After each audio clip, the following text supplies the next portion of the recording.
माझं मत माझं सरकारमध्ये आज आपण पोहोचलोय अमरावती लोकसभा मतदारसंघामध्ये। या ठिकाणी काय जनतेचे नेमके प्रश्न आहेत आणि 16व्या लोकसभेसाठी खासदार म्हणून इथून कुठल्याही पक्षातल्या एका उमेदवाराला निवडून देताना जनता नेमकी काय विचार करते हे आपण जाणून घेणार आहोत। आपल्यासोबत पक्षाचे प्रतिनिधी आहेत, डहाके आहेत, शहर प्रमुख शिवसेनेचे आनंद अडसुळांचे प्रतिनिधी म्हणून आलेले आहेत, नवनीत राणा आहेत राष्ट्रवादीचे उमेदवार, गवई साहेब आहेत आणि देवपारे साहेब आहेत बीएसपीचे आणि आम आदमी पार्टीचे प्रतिनिधी देखील इथे आलेले आहेत। या सगळ्यांना आता जनता इथे प्रश्न विचारेल आणि त्या प्रश्नांची उत्तरं त्यांना द्यायची आहेत। काय नेमकं जनतेसाठी ते करू इच्छितात? पहिला प्रश्न कोण? सगळ्यात मोठा अमरावतीचा प्रश्न हाच आहे की सोफियामध्ये 23,000 हेक्टर जी जमीन गेलेली आहे, जे 23,000 हेक्टर जमीन बाधित होते तिथल्या पाण्याने, जवळपास 60,000 एकर जमीन आहे। त्या बाबतीत किंवा त्या पाण्यात जे पाणी यांनी सोफियाला दिलेलं आहे त्याच्या बाबतीत हे प्रतिनिधी काय पर्यायी व्यवस्था करणार आहेत याच्या बाबतीत त्यांनी स्पष्टीकरण द्यावं। आपण सगळ्यांनाच हा प्रश्न घेऊया। सोफियाबाबत काय तुमची भूमिका असणार? चांगला प्रश्न विचारला त्यांनी की ह्या संदर्भामध्ये अमरावती जिल्ह्यातील जवळपास नेते, मग ते राजेंद्र गवईजी असो किंवा राणाजी असो किंवा अजून जे काही सर्व नेते आमदार वगैरे जे होते, तर मला वाटतं यांची एक बैठक झाली मुंबईला अजित पवार साहेबांसोबत आणि त्यावेळेस स्पष्ट त्यांच्याकडनं लेखी घेतलं की शेतकऱ्याचं पाणी हे त्या धरणातलं जाणार नाही आणि हे अमरावती शहराला जी वीज आहे ती कमी दरामध्ये मिळेल असं त्यावेळेस लेखी आश्वासन त्यांच्याकडनं घेतलं। आता शासन याच्यावर कुठपर्यंत त्याची शासनाचे जे काही म्हणजे जो शब्द आहे तो किती पाळते, शासन शब्द किती पाळतं हा महत्त्वाचा मुद्दा आहे। तुम्ही काय सांगाल की आता तुम्ही राष्ट्रवादी पक्षाचे उमेदवार आहेत, शासन राज्यात तुमचंच आहे, तर शब्द किती पाळणार? आम्हाला माहित नाही काय गोंधळ झाला आणि किती लोकांना तिथे रोजगार भेटलं। मला असं वाटतं की आमचे जे शेतकरी होते त्यांच्या मुलांना रोजगार नाही भेटला, बाहेरतून लोक आणून त्यांनी तिथे बसून घेतले।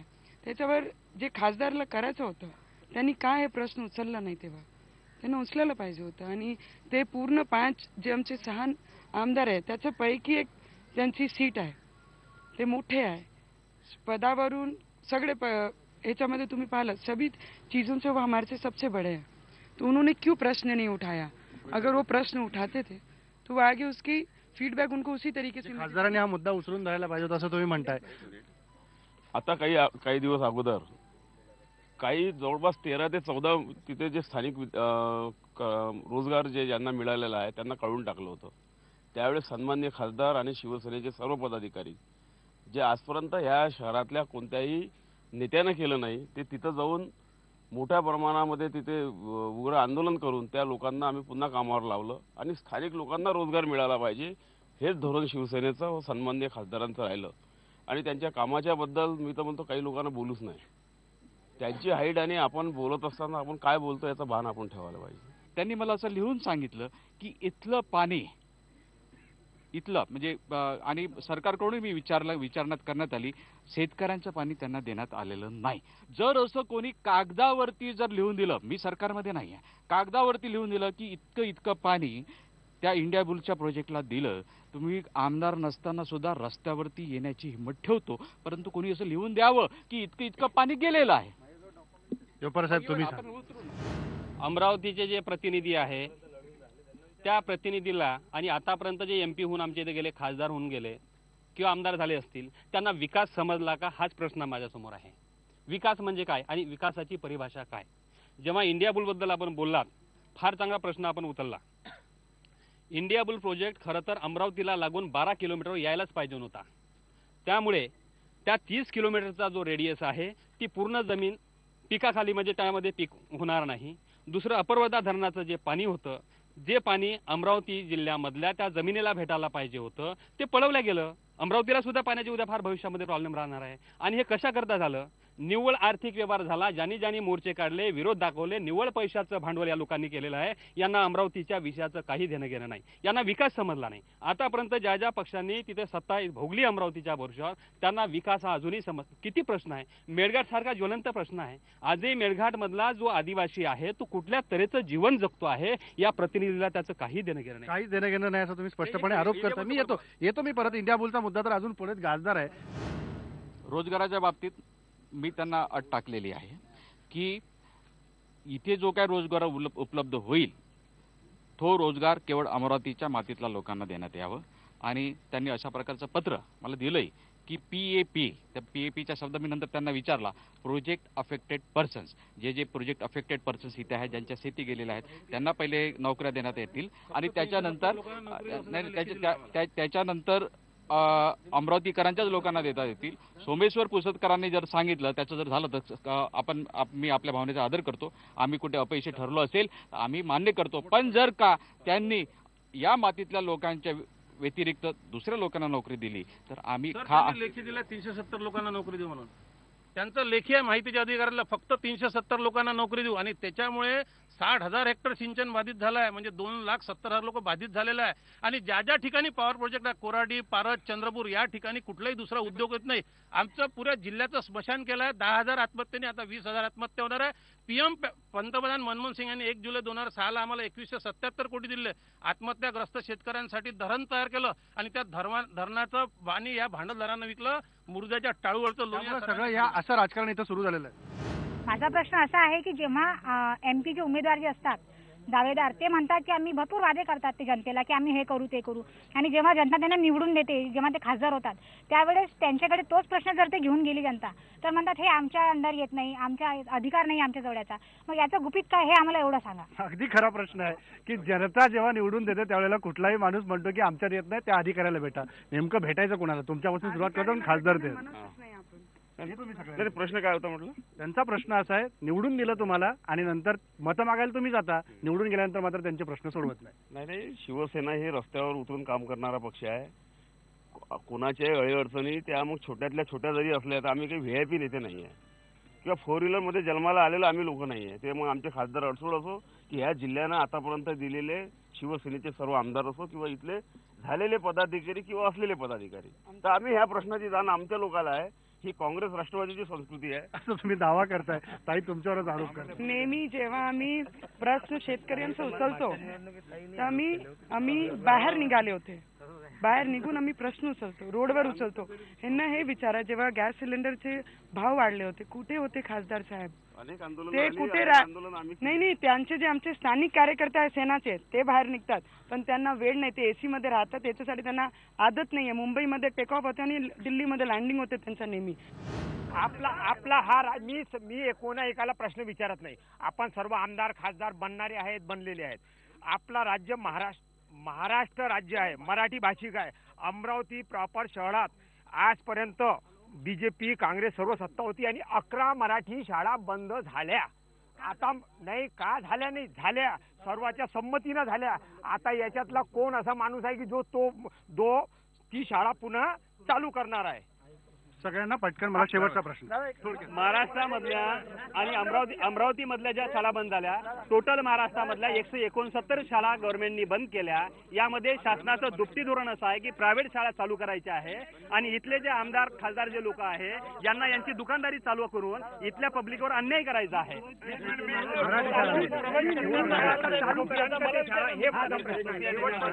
मराठी शाळांचा मुद्दा. आम्हाला मराठी शाळा इथे पाहिजेत आणि आम्ही त्यांना वाचवणार.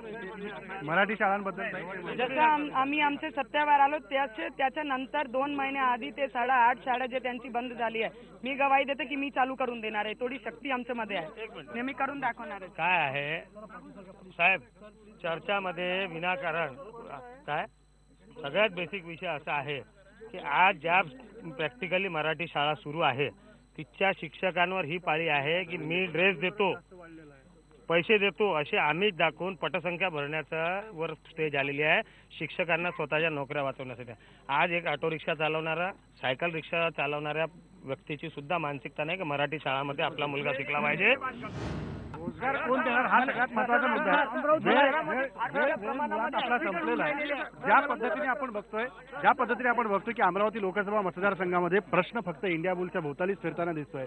तरुणांचे प्रश्न असतील, रोजगाराचा प्रश्न असेल, उमेदवाराला मात्र थेटपणे कुठल्याही प्रश्नाची उत्तरं देता येत नाही. ब्रेक घेऊया, ब्रेक नंतर परत भेटू.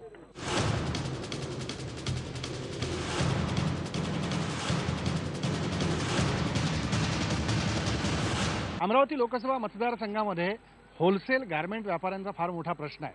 कारण या होलसेल गारमेंटमध्ये LBT लागू केली, अमरावती महापालिकेने LBT लागू केल्यामुळे 2% LBT साठी केवळ शहरामधले सगळे गारमेंट व्यापारी शहरापासून 12 किलोमीटर लांब येऊन साधारणतः रस्त्याच्या उजव्या आणि डाव्या बाजूला 150 एकरामध्ये त्यांनी अशी व्यापारी पेठ मोठी उभा केलेली आहे आणि या व्यापारी पेठेमुळं इथल्या स्थानिकांना रोजगार मिळालेला आहे. पण प्रत्यक्षात महापालिकेचं नुकसान त्या ठिकाणी 20 ते 25 कोटीचं झालेलं आहे. काय नेमकं व्यापाऱ्यांचे प्रश्न आहेत आणि या निवडणुकीच्या निमित्तानं एक व्यापारी मतदार म्हणून ते येणाऱ्या राजकीय पक्षांकडे काय मागणी करतायत त्यांच्याशी बोलूया. चला, आपण आता आलो या होलसेल गारमेंट मार्केटमध्ये. इथे सगळे व्यापारी आहेत, त्यांचे नेमके काय प्रश्न आहेत मतदार म्हणून आपण प्रत्येकांना विचारूया की खरी भूमिका देशाचं राज्याचं महसूल चालवण्याची हे व्यापारी बजावतात. आपण त्यांच्याशी बोलूया.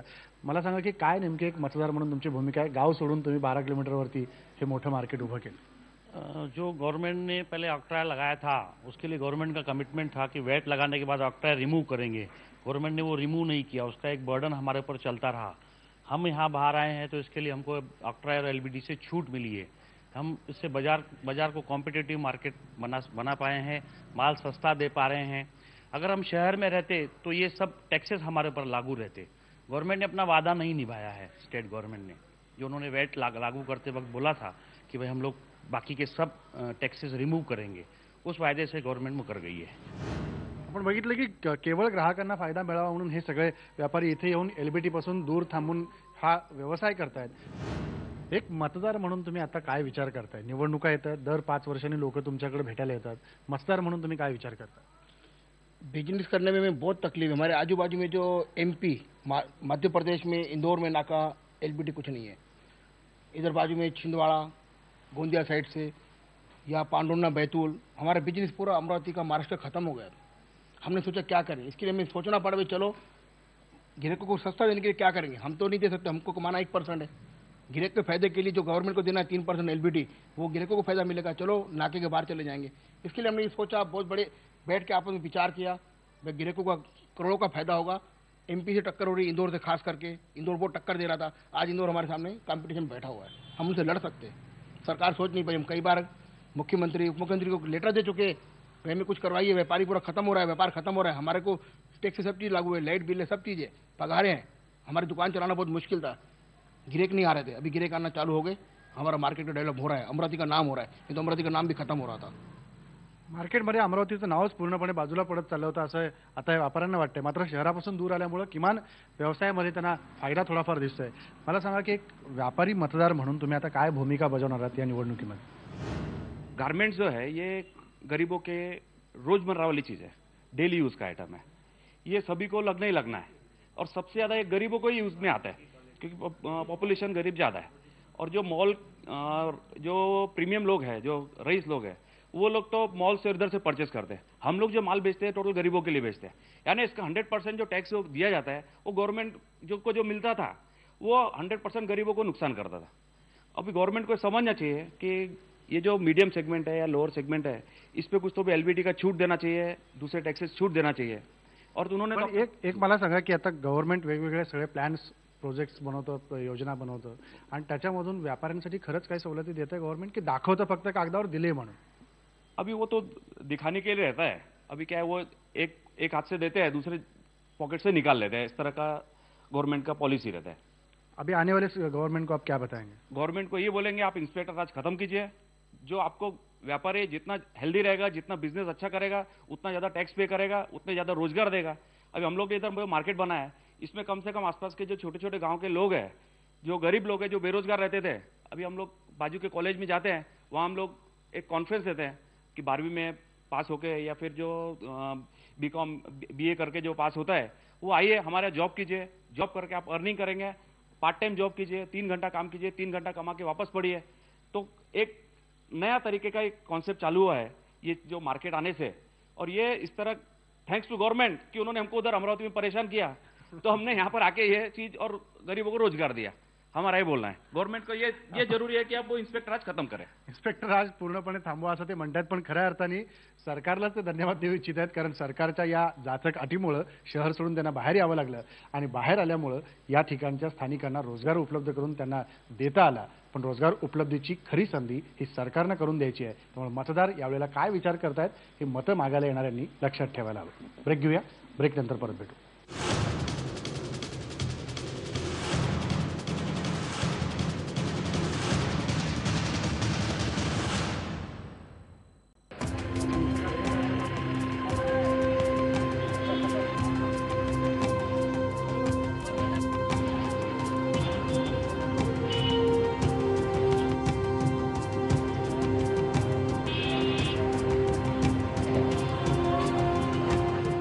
उत्पन्न बाजार समितीतल्या अमरावतीमधल्या या धान्याच्या राशी आपण बघतोय, पण प्रत्यक्षात शेतकरी मतदार म्हणून हे धान्य पिकवणाऱ्या शेतकऱ्याच्या पदरात खरंच काही पैसे पडतात का?